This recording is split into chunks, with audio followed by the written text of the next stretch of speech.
The secrets of ancient medicine have remained impenetrable for thousands of years. But now they are being rediscovered. Buried within forgotten texts lie accounts of shocking, gruesome treatments.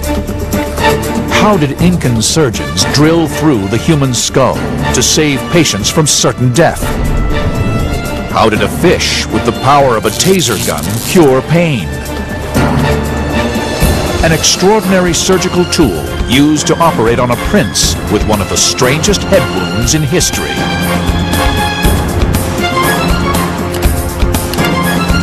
Ancient Discoveries is entering a remarkable world of snakes, leeches, and death rays, uncovering a secret. They all worked. This is the untold story of gruesome medicine.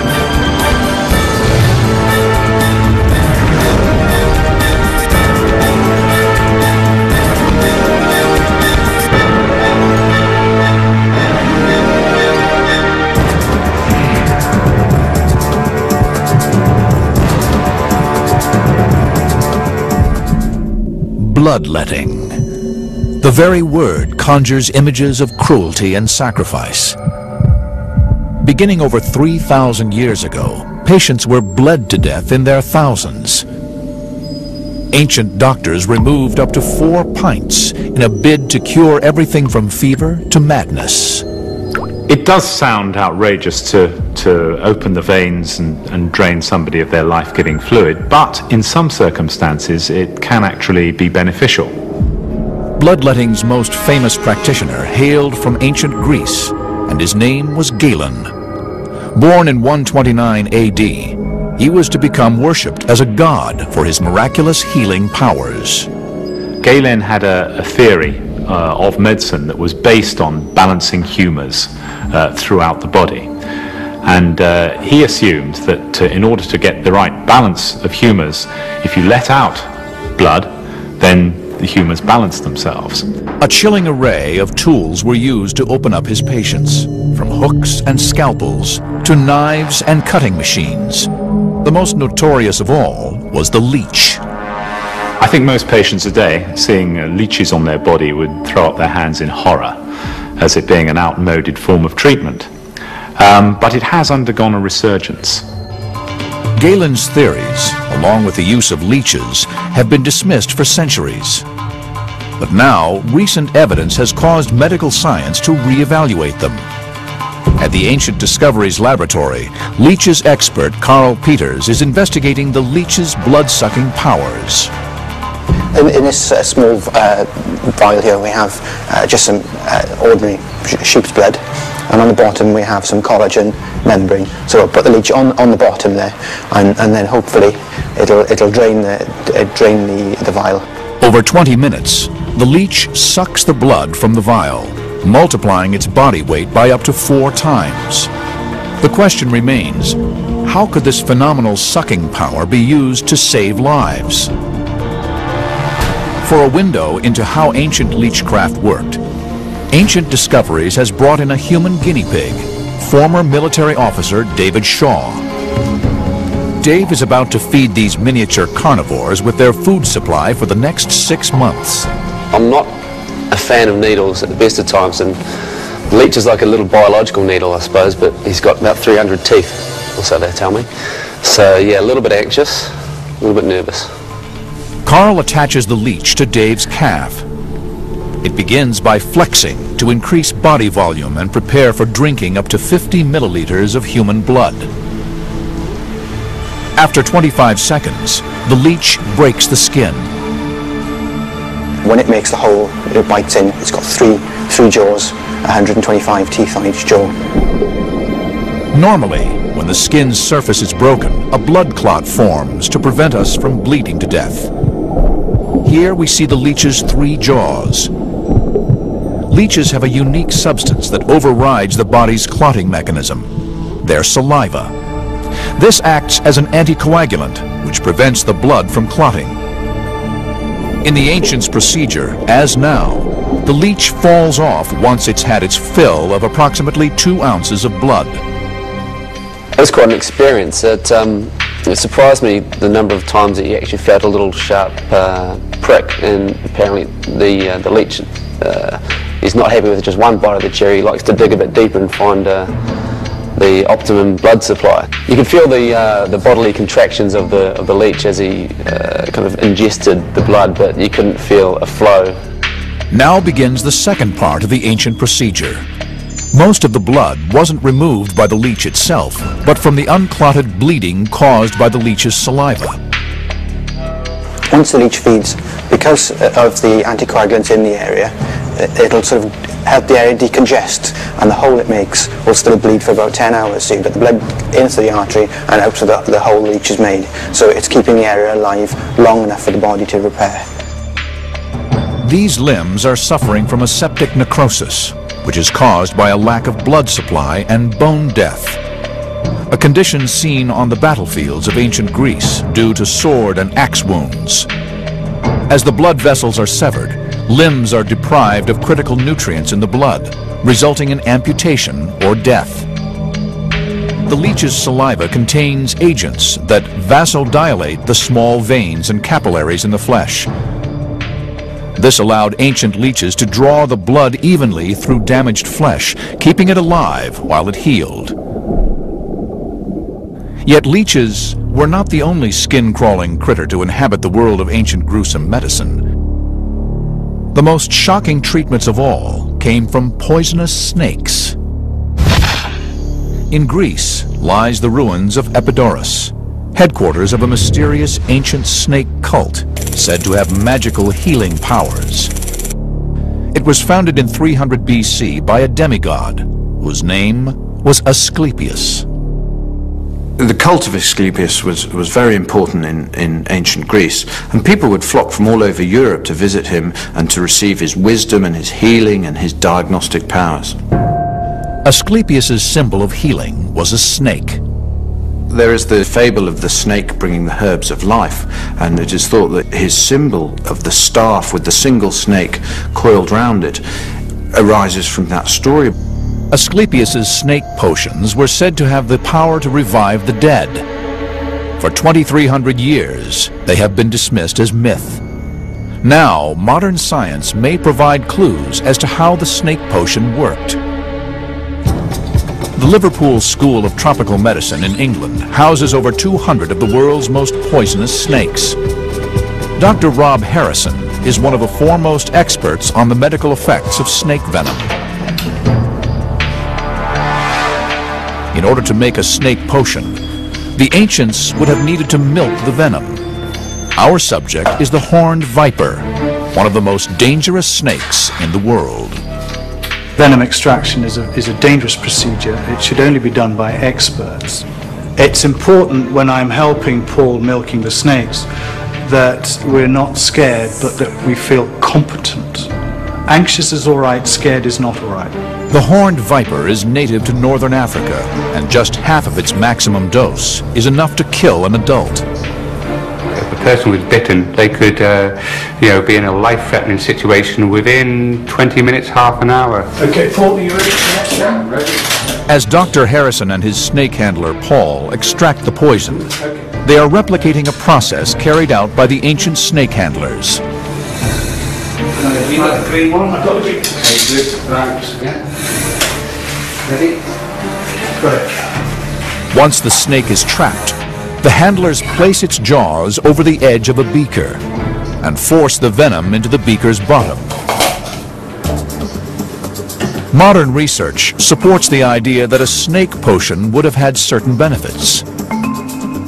The neurotoxins can be used to create drugs that treat Alzheimer's and memory loss, and its hemotoxins help combat heart disease and high blood pressure. 125,000 people die every year from snake bite. High blood pressure certainly kills many more people than that. And the ACE inhibitors, which are the most effective drug against high blood pressure, were developed from snake venom proteins. So we should look at snakes not just as enemies, but also as potential contributors to our better health. If the ancients did access the same unique properties of snakes as modern medicine, how did they ingest the venom in the first place? Amazingly, they may have drank it. Drinking lethal snake venom is not fatal, unless there are cuts in the digestive system allowing the venom access to the bloodstream. 2,300-year-old accounts tell of Asclepius's patients drinking from the head of a snake-covered gorgon and then developing the power to heal. Tantalizing evidence that the ancient Greeks could have discovered the same healing powers as the 21st century's latest medical drugs. The ancients' unrelenting search for new medical treatments even saw them transform an underwater killer's taser-like weapon into a miracle cure. The secrets had been lost to time. Until now. Since the beginning of history, humans have sought to manipulate and control pain. From ancient torture devices that inflict unimaginable suffering to magical ointments that make pain disappear. The fact that we want to get rid of pain is not new. And I'm sure the Romans, the Greeks, the Egyptians, and probably everybody who went there before them didn't want pain either. Today, when we think of pain relievers, we think of aspirins or morphine. But in 100 AD, the Romans discovered a very different solution to pain relief. A secret lost to history that depended on a terrifying denizen of the deep. Roman historian Plutarch left an account describing an incredible pain neutralizer, a rare kind of electric eel known as a torpedo. The ancient Roman sources describe how sufferers of extreme joint and leg pain were taken down to the beach. Here, their feet were placed directly on top of the torpedo. After time, their suffering abated and their pain disappeared.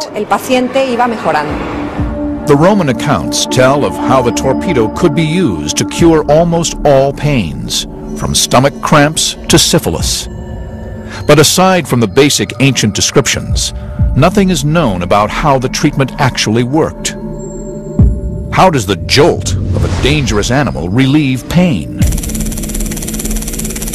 At the Finisterre Aquarium in La Coruña, Spain, torpedoes are being scientifically examined for the first time. Fernanda Migueles is a marine scientist who has long been fascinated by the fish, whose deadly electric shock weapon may have the power to heal. It's a fish that has remained mysterious for centuries because it primarily lives undercover on sandy beds, hidden from human eyes. The torpedo's electric discharge is primarily for defense, but it is also used to kill prey. When in attack mode, the torpedo electrocutes its target fish, paralyzing it before swallowing it whole. To unravel the mysteries of the torpedo, the fish's deadly electric charge must first be quantified using the latest scientific techniques. To do this, the team need to move the torpedo to the laboratory's test center. 2 millennia after the Romans discovered the torpedo's electric powers, modern science can now reveal how the electricity is produced. 2 electric organs, each containing over 1,000 cells, form the torpedo's electrical power station. When the torpedo stings, the brain signals for the cells to fire, and an electrical charge is produced. Each of the cells produces a small quantity of electricity, but the combination of many cells, all acting in unity, generates an exceptionally powerful electrical discharge. The result is a living aquatic taser. This machine here is an oscilloscope. We use it to measure the torpedo's electric discharge. It measures the voltage of the charge in relation to time. Today, we are going to measure the highest electric charge that it is possible for the torpedo to produce. Torpedo is Latin for paralyzed, so Fernanda must take great care when handling the fish during the test. The torpedo fires its electric bolt, which registers at 20 volts, almost twice the shock level from a modern car battery. Look here. There is a signal of 20 volts, firing 3 times at intervals of only 5 milliseconds. This would cause a severe pain if inflicted upon a person. The Ancient Discoveries team now have a solid reading of the torpedo's electric potential. But the vital question remains: how did the Romans transform an aquatic taser weapon into an anesthetic? At the Ancient Discoveries Pain Lab, Dr. Watson is about to test how Plutarch's astonishing 2,000-year-old pain reliever actually relieves pain. And for that, we need someone in pain. David Shaw has returned to put his body on the line for another daredevil ancient experiment. We're going to measure how tolerant Dave is of pain. Dr. Watson places Dave's finger in a device called an algometer. This will push him to the limit of pain endurance by squeezing his finger until he can bear it no longer. I'm going to put your finger in here, and I'm going to keep squeezing, and I'm going to keep applying pressure until you tell me to stop. It's going to hurt, so give me a finger. I'm going to start applying the pressure, and I'm going to squeeze and squeeze and squeeze. As Dr. Watson cranks up the pressure on Dave's finger, neurotransmitters shoot up through the nervous system at 300 feet per second to deliver pain messages to the brain. At this rate, his brain is experiencing pain signals commensurate with a second-degree burn. Go on, keep going, keep going, keep going. Handy enough? A bit more. Oh, that'll do, that'll do, that'll do. Well, Dave, that was 827. Well, 827 is not too bad. That's certainly higher than average. But then, given your background and your exposure to pain in the past, then I'd expect you to be higher than average. Oh. Dave's reading reveals he is able to withstand 827 kilopascals of pressure, equivalent to having a 700-pound person standing on his finger. It's kind of an all-encompassing pain that you can't really escape from. Certainly wouldn't want to be in that kind of pain if it was a continual, just a 24/7. You'd be looking for something, anything, to relieve the pain, especially if it was as intense as I've just experienced. Now, the way we think the torpedo worked is that it produced enough electrical charge to theoretically numb pain by neutralizing the nerve impulses sending messages to the brain. So Dr. Watson matches the number of volts produced by the torpedo and administers that to our patient. We're going to be using an electrical stimulator that delivers a particular kind of current. It's really just a modern version of what the Romans were doing with their torpedo fish. Okay, Dave, so what we've done is we put a couple of fairly big electrodes here. I'm just going to turn this up really slowly. The electrical current is almost identical to the 20-volt reading from the torpedo. If the ancient accounts are correct, in his electrically numbed state, Dave should now be able to increase his pain score of 827 kilopascals. How it works is this: there's a gate in the spinal cord which controls how much pain does and doesn't get through. We're simply using electricity to make the nerve fire. The stimulation of this nerve is going to shut the pain gate, and effectively we're going to reduce the ability of the body to transmit pain from the hand up to his brain. And if the pain starts in his hand but doesn't reach his brain, he can't feel it, and therefore he will feel less pain. Now, Dr. Watson must test whether the electrotherapy theory works in practice. After 15 minutes of electrical stimulation at 20 volts, Dr. Watson cranks up the pinometer for the second time.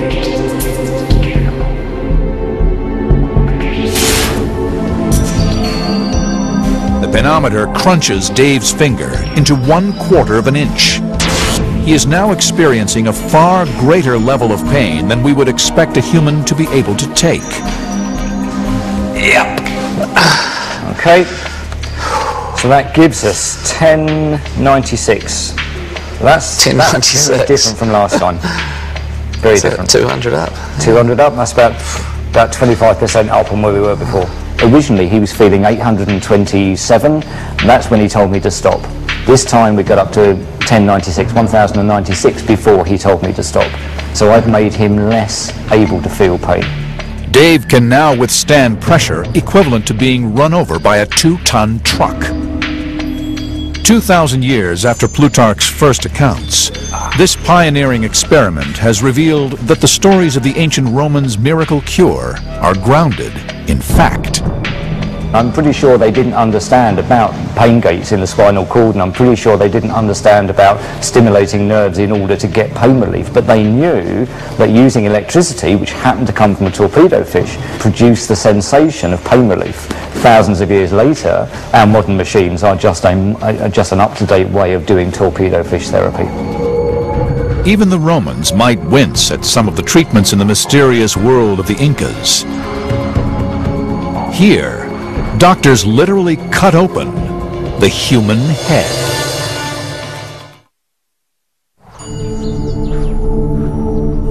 In Cusco, Peru, in the remote reaches of the Andes, a cache of over 500 Incan skulls has been discovered.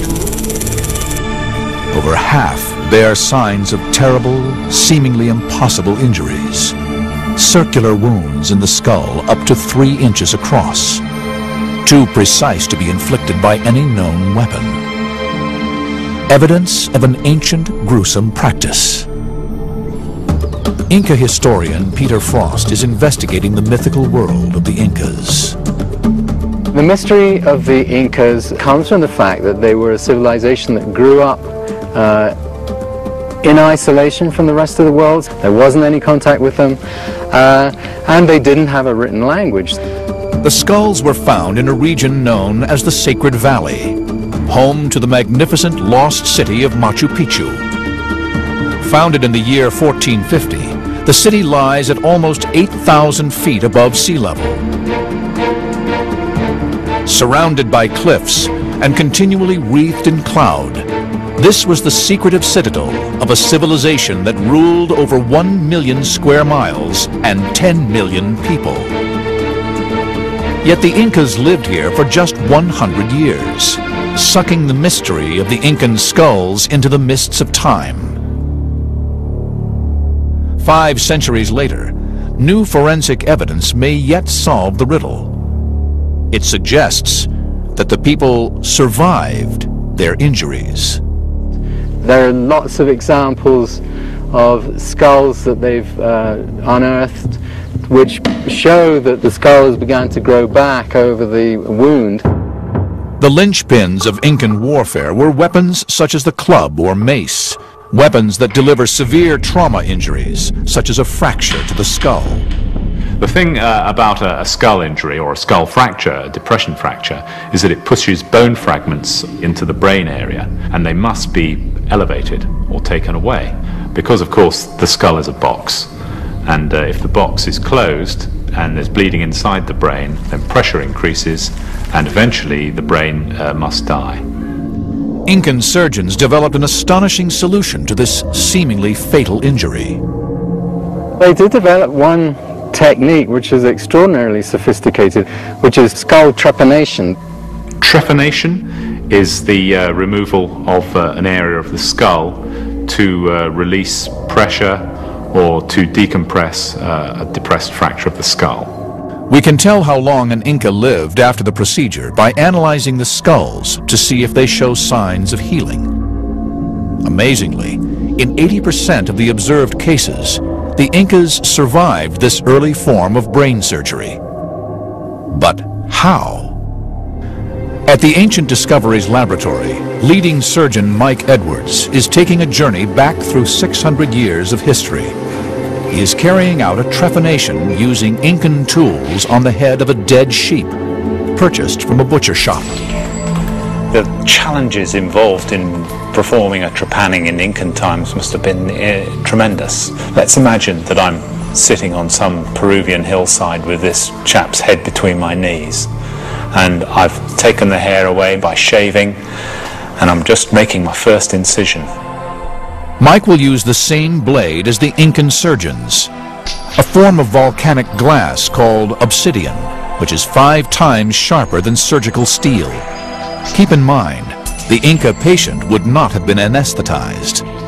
It's a tense time because I know it's going to hurt the guy that I'm operating on, but yet I have to keep my nerve. I mustn't be put off by his screams, and my hand mustn't shake. and I've got to know what I'm doing is going to benefit him. It's the same for any surgical procedure, apart from the fact, in this case, my patient's wide awake and feeling what I'm doing. The obsidian blade went through the scalp in one fluid move, so it's an incredibly sharp instrument. It takes Mike about 30 minutes to cut through the bone. Not long, unless you're an Inca patient. During the operation, Mike lacerates several cranial nerves, sending extreme pain messages instantaneously to the brain. Beneath the bone lies the dura, a thin layer embedded with blood vessels. It is the body's final layer protecting the brain, but it has the consistency of a cotton shirt. I'm very careful as I go through the skull not to damage the dura, because I know if I pierce the dura, it's going to bleed, and I may not be able to control the bleeding. I'll also enter the brain tissue. It may be that there's pressure inside the brain that has caused me to be doing this procedure in the first place. So if I pierce the dura, there's every chance that the brain may just burst through like toothpaste and just come out in front of me, and the patient will die within seconds. Well, looking at this, I think this has been a successful trepanning. We've made the skin flap that you see here. We've gone through the periosteum, we've gone through the bone, and this, peeping up at us through this hole here, is the dura. The vast majority of patients were killed not by the trepanning, but by infection of the brain afterwards. But 8 out of 10 Incan patients survived. The bone reformed over the hole and the skin healed, leaving nothing behind but a small indentation.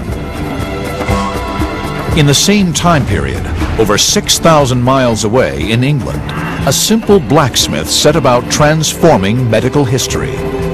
How did he use nothing more than a hammer and molten metal to perform brain surgery needed to remove an arrow that had been shot straight through the head of the most powerful prince in the medieval world? The ultimate test center for medicine is the theater of war. Yet few today realize that the surgical techniques deployed in war zones from Vietnam to Iraq were invented over 2 millennia ago in Imperial Rome. The Roman drive for military might saw the creation of the Medici, the first medical army elite in history. The medics became very much more important and significant as the Roman army became professionalized, and this was around the 1st century AD by Emperor Augustus, who recognized the importance of having a quality medical support team for his forces, for his armies. Preserved at the Museum of Roman Civilization in Rome lies an intriguing collection of images taken from Trajan's column and dating from the year 113 AD.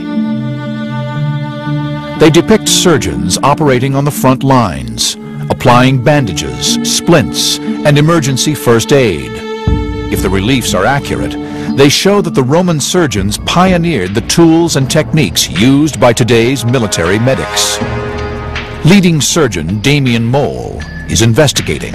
The basic principles behind surgery and surgical operations have changed little throughout the ages, even though the technology has. A battlefield surgeon would be interested in stopping blood or needing to perform an emergency amputation. He would have needed something to cut skin, muscle, tendon, which would be a knife, and he would have needed something to cut bone, which would have been a saw. This saw is still used by many operators to cut through bone during an amputation. An extraordinary account left in a 2nd century text by a Roman surgeon named Celsus describes an early use of scalpels, hooks, and clamps. Amazingly, its instructions are still obeyed in operating theaters today. Modern surgeons clean and stitch up wounds just as he recommended over 1,800 years before. Only a foolish surgeon would ever ignore history and ignore the past. The kind of clamps that were used in Roman times are similar to the ones used today. There have been developments in the materials and obviously in the design of the clamps, but the principle of applying them and the mechanics used of the instrument to stop blood flow would have almost certainly been identical.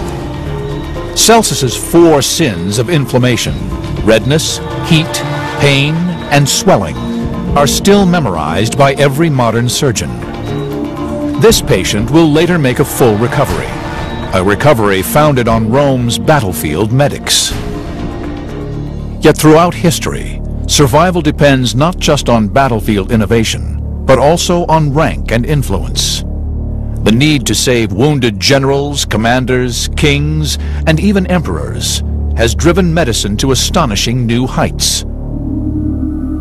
In the year 1403, Prince Hal, heir to the English throne, led 4,000 troops against an uprising that would become known as the Battle of Shrewsbury. He was aged just 16, and within 24 hours, his face would never be the same again. As the Royal Army advanced, the archers on the top of the hillside sent this hail of arrows down the hill. And contemporaries, when they've experienced a battle like this, all talk about how the sky literally darkens over because of the sheer number of arrows that come flying down through the sky. Now, if you're a knight and you're wearing full plate armour, it gets increasingly difficult to breathe. So as they're staggering up this hillside, the first thing they all do is throw back their visors, and that makes them immediately vulnerable to the arrows because their faces are lifted, and so that's exactly what happened to Henry V. Prince Hal was struck by an arrow just beneath his left eye. It penetrated 6 inches into the skull, leaving the prince fighting for his life. The extraordinary thing about the Battle of Shrewsbury is not just that Henry V got hit by this arrow, but that he didn't leave. He stayed on and he fought. This wretched arrow stuck in his face. At the Glasgow Digital Design Studio in Scotland, eminent neurosurgeon Ian Sabin has for the first time recreated this wound on a virtual Prince Hal. The arrowhead involved was a bodkin, which was designed to be armor-piercing, and as such would have punched its way through the tissues, almost surgically. Potentially, structures that were damaged include a nerve that exits just under the eye, called the infraorbital nerve, which gives feeling to the cheek, which would have left him with a numb cheek. It would then have penetrated the thin bone of the maxillary air sinus, which is an air-filled cavity within the skull, and punched its way through the nose, before ending up in this area, close to the jawbone or mandible, and very close to the carotid arteries. At a scale of over 1,000%, Ian is now able to map in 3 dimensions how perilously close the prince came to death.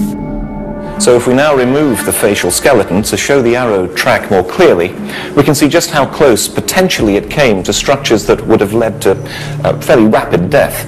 The jugular vein, the main draining vein from the brain, and the carotid arteries, the main arteries leading to the brain and to the facial muscles. In addition, very close also is the spinal cord and the brainstem, injury to which would have been instantly fatal.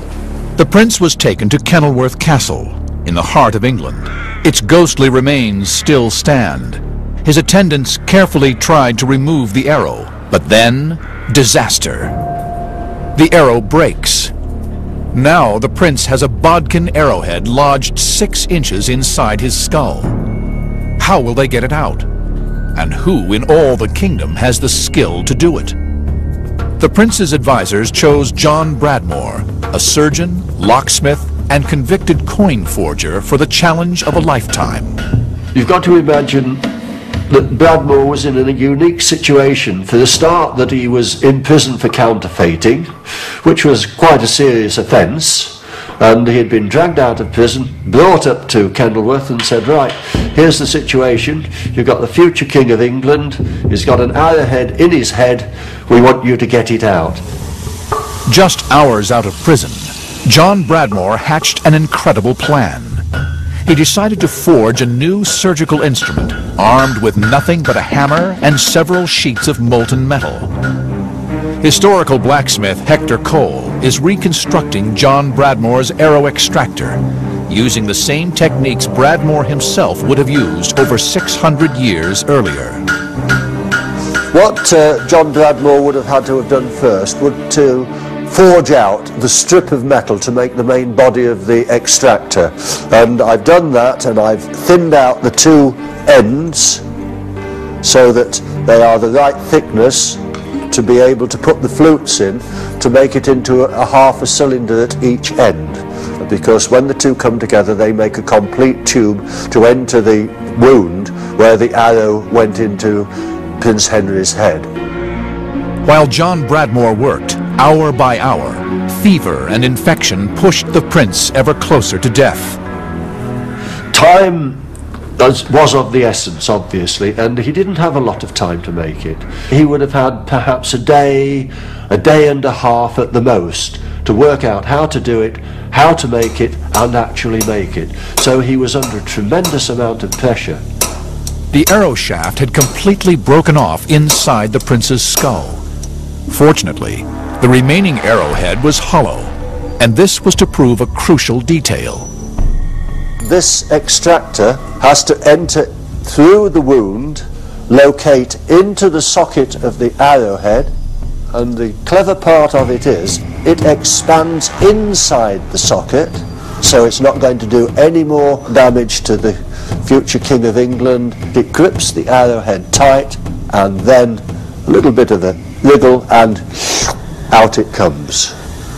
6 centuries after John Bradmore forged his instrument, the Ancient Discoveries team are putting it to the test. Using state-of-the-art virtual technology, they are going to recreate the operation that saved the English prince. The question is, how did the future king survive? July 1403. At Kenilworth Castle, the future King of England lay dying, with an arrow lodged 6 inches inside his skull. How he survived has remained a medical mystery for 6 centuries. At the Ancient Discoveries Test Center, our team are recreating Prince Hal's wound on a pig carcass. Using a 15th century longbow, an arrow is fired at 200 miles per hour into the carcass. Now, top surgeon Mike Edwards is investigating how our extractor can be used to remove the arrowhead. This is a pig carcass we're dealing with, of course, but we've got to draw some similarities between this and a wound in a human being. This is a big problem to treat because it's in such deep tissue and I can't see the other side of it. What I have to think about is, if I'm going to take out this arrow, what structures are going to be in the way to stop me doing that? Because, especially in the face, there are vital structures that must not be damaged. Mike's challenge is made more difficult because we know that during surgery, the arrow shaft was broken off, leaving the iron arrowhead deep inside the 6-inch wound. Now, as you can see, we've taken out the shaft of the arrow, but there's no arrowhead on it. And of course, this must be buried within the wound. Now, John Bradmore knows that there's an arrowhead lodged in there somewhere and he's got to get it out. This is where we test whether or not this implement, made in 1403, is going to be able to take out this arrowhead. Over 600 years ago, Prince Hal would have had to endure his skull surgery without any form of anesthetic. The original account says that this wasn't a straightforward procedure. So I'm going to have to be lucky for it to work first time.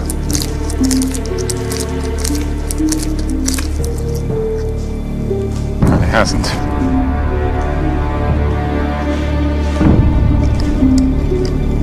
I think if I were doing this to Prince Hal right now as John Bradmore, my career would be on the line.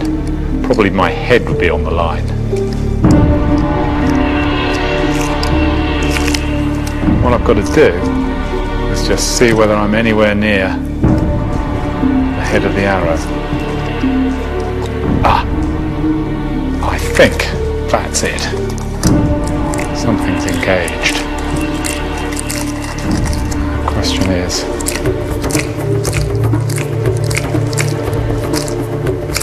has it been enough? I'll just tighten the whole thing way down. Oh, joy. Mike's success came only after much trial and error, and it thus poses a further riddle. How did the prince survive such an invasive procedure? To discover this, the team need the technology of the future to look inside Prince Hal's head. At the Glasgow Digital Design Studio in Scotland, groundbreaking virtual technology may yet crack the riddle of the prince who should never have become king. What we've done with Prince Hal has built a three-dimensional model, but in layers, if you will. We've started with outside tissues and worked in three-dimensionally.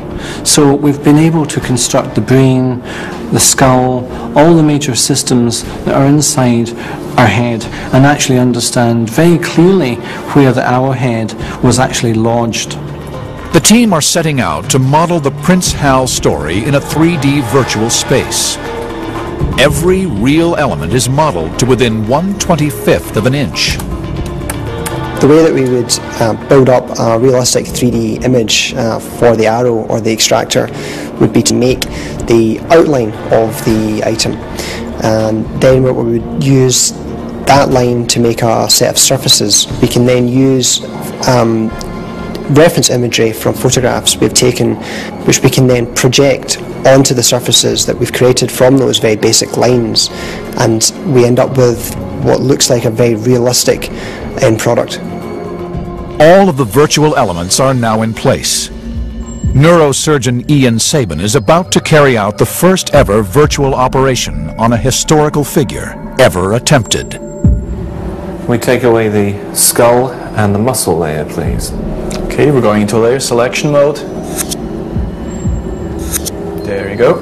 Ian is able to visualize the virtual prince using 3D glasses. Haptic glove technology then allows him to manipulate the prince in a virtual space. Arrow extractor, please. Okay, here's the extractor. The arrow took the only non-fatal trajectory available.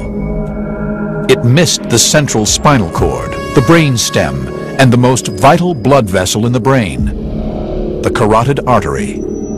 So using Bradmore's extractor, I'm going to pass it along the track that the arrow created, just able to locate it into the socket of the arrowhead, and it appears it's in the right place visually. I can now have a much closer look, which of course Bradmore couldn't do. We can rotate the head and see the tip, and then get a really close view. And that's a view that I've certainly never seen before. That's phenomenal. Just missed the carotid artery. He was that close to death. At this point, 600 years ago, the prince would have been feverish, his heart rate approaching 120 beats per minute. Removing the arrow would have been crucial. But first, Ian must ensure he is correct on the location of the arrowhead. We're just about to take the arrowhead out. There may be torrential bleeding. We'll need people ready to put pressure on the carotid artery if that happens. Have some packs ready and some vascular clamps. Screw the thread home to open up the jaws so that I can now rock the arrow backwards and forwards, freeing it from its bony entrapment and gradually pulling it back.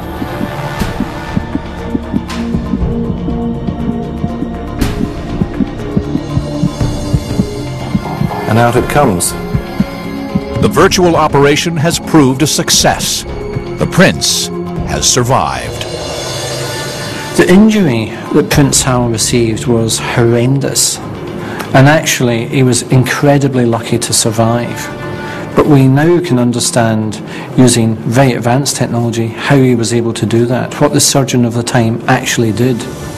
John Bradmore went on to become a celebrated surgeon and was paid 10 sovereigns a year for the rest of his life. These experiments have proved that the ancients' understanding of pain, trauma, and human anatomy was far more advanced than previously thought. Gruesome treatments, from leeches to snakes and torpedoes, should now be seen not as primitive, but visionary. Every hospital visit we make today, every life that is saved, builds on the pioneering groundwork laid by history's first doctors.